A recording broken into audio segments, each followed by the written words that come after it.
لیکن یہ کتنا دیر پائے یہ بھی لوگ اس پہ سوالات اٹھا رہے ہیں کہ یہ کب تک how can this be better executed in long term. لیکن بینکنگ سیکٹر سے سٹارٹ کرتے ہیں. بینکوں کا جو حال ہے, پروفٹس تو خوب کما رہے ہیں وہ, لیکن یہ کہ کیا وہ سرمایہ جو لوگوں کا ڈپازٹ ہے, ان کی لائف لانگ سیونگز ہوتی ہیں, جمع شدہ پونجی ہوتی ہے, تو کیا وہ محفوظ رہے گی؟ یہ والا اس پر ایک سوال بہت سے لوگ پوچھ رہے ہیں. تو خواجہ صاحب آپ تھوڑا سا بینکنگ سیکٹر کا اوور ویو بھی دیں اور ساتھ میں اس کرائسس کے اوپر بھی تھوڑا سا ہمیں بتائیں. تھینک یو رضا. دیکھیے جو یہ ٹاپک ہے, obviously لوگوں کی کمائی اور ان کی ڈپازٹس بینکس کے اندر پڑی ہیں, اور ایک اسٹیٹمنٹ آئی پچھلے ہفتے, ایک ڈیپٹی گورنر ہیں اسٹیٹ بینک کے, وداؤٹ ٹیکنگ نیمز, انہوں نے I have no idea for what reason, ان کے ذہن میں تو یہ ہوگا کہ لوگوں کو ایک اچھی نیوز دے رہے تھے کہ جی 5 لاکھ تک کی آپ کی جو ڈپازٹس ہیں بینکس کے اندر وہ سیکیور ہیں, انشورڈ ہیں. مثلاً امریکہ کے اندر FDIC federal deposit insurance corporation ہے, وہ $2.5 لاکھ جو ہے بینکس کے اندر وہ انشورڈ ہوتا ہے. تو اسی طرز کے اوپر آئی بلیو انہوں نے ایک اسٹیٹمنٹ دے دی کہ جی 5 لاکھ روپے تک کی جو ہے ڈپازٹس وہ سیکیور ہیں, اور ساتھ انہوں نے کہا کہ جی گھبرانے کی ضرورت نہیں ہے. 94%, 94% جو ڈپازیٹرز ہیں وہ 5 لاکھ سے کم ہیں.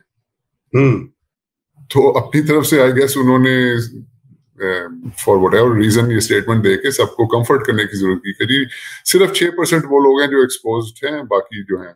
لیکن اس بات نے اتنی پینک مارکیٹ کے اندر پھیلا دی, کیونکہ it came totally out of the blue, out of nowhere, اور کوئی ایکسپیکٹ نہیں کر رہا تھا اس قسم کی اسٹیٹمنٹ.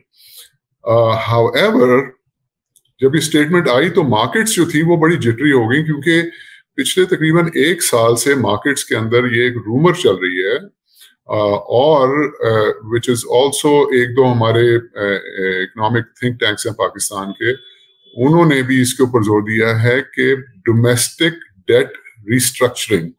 رائٹ. ذکر میں نے تقریباً 1-2 پروگرامز پہلے بھی کیا تھا, 1-2 ہفتے پہلے, کہ یہ this is a big monster in the making. اور سو اس لیے یہ ایک اتنا پینک ہوا. تو میں وہ آپ نے سوال کیا کہ بینکنگ سیکٹر کے بارے میں بات کریں, وہ پھر ایک دوسرا چیپٹر شروع ہوتا ہے. تو let me answer your real question کہ یہ ڈپازیٹرز جو ہیں ان کو کیا سوچنا چاہیے, کیا ان کے پیسے محفوظ ہیں. So I presume یہ آپ مین پوائنٹ آپ یہ جاننا چاہ رہے ہیں. جی بالکل.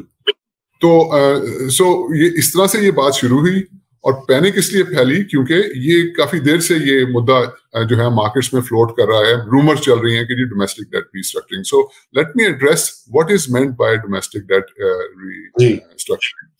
تو اس کی بیک گراؤنڈ تھوڑی میں آپ کو دوں کہ فائنینشیل ایئر 2021 کے اندر ایک آپ کو یاد ہوگا اسٹیٹ بینک کی اٹانومی کا ایکٹ ایک پاس ہوا تھا, جس میں اسٹیٹ بینک کو بہت اٹانومی دے دی گئی, بہت اس کو جو ہے طاقتور کر دیا گیا, اٹانومس باڈی بنا دی گئی.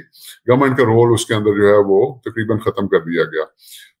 اس وقت کے بعد سے جو گورنمنٹ آف پاکستان ہے وہ اسٹیٹ بینک سے ڈائریکٹلی پیسے بورو نہیں کر سکتی. آپ کو یاد ہے, بار بار بات کرتے ہیں کہ جو پاکستان گورنمنٹ کی انکم ہے, یعنی کہ وہ ٹیکس کلیکٹ کرتی ہے, وہ اس کے خرچوں سے بہت کم ہے. سو خرچے بہت زیادہ ہیں, انکم ٹیکسز بہت کم آتے ہیں, تو وہ برج جو درمیان کا گیپ ہے وہ اور بھی سورسز ہیں, لیکن وہ پیسے پرنٹ کر کے پورے کرتی تھی. تو اب اس اٹانومی ایکٹ کے بعد وہ بھی جو تھا ایونیو ختم ہو گیا, وہ اسٹیٹ بینک سے بورو نہیں کر سکتی. The only avenue remaining was کہ وہ بینکس سے ڈائریکٹلی بورو کرے. سو یعنی کہ اپنا پیپر وہ مارکیٹ میں فلوٹ کرے اور بینکس اس پیپر کو خریدیں.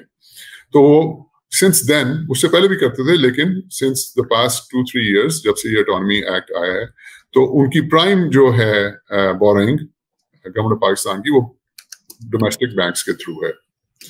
اچھا, اس میں تھوڑے میں آپ کو نمبرز دے دوں کہ جو ابھی یہ مہینہ سپٹمبر کا گزرا ہے, تو پاکستان کا جو ٹوٹل ڈیٹ ہے وہ تقریباً 87,000 ارب روپے پہ پہنچ گیا ہوا ہے. اس میں سے جو ڈومیسٹک ڈیٹ ہے وہ 57%, 50,000 ارب ڈومیسٹک ڈیٹ ہے, اور کنورٹ کر کے 37,000 روپیہ جو ہے وہ فارن ڈیٹ ہے. یعنی کہ 57% ڈومیسٹک ہے, 43% فارن. یہ تو چلے نمبرز ہو گئے, لیکن جو خطرناک بات یہ ہے وہ ہے کہ گورنمنٹ آف پاکستان پچھلے 1 سال سے زیادہ سے دن کا تقریباً 40 ارب روپیہ بورو کر رہی ہے ان بینکس سے. ہر روز 40 ارب روپیہ گورنمنٹ آف پاکستان بورو کرتی ہے, کیونکہ اس کے پاس اس کے خرچے بہت زیادہ ہیں, اس کی انکم بہت کم ہے.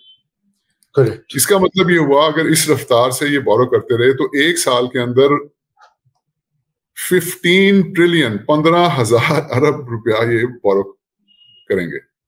تو اب آپ یہ سوچیں, یہ 3 سال سے یہ چل رہا ہے.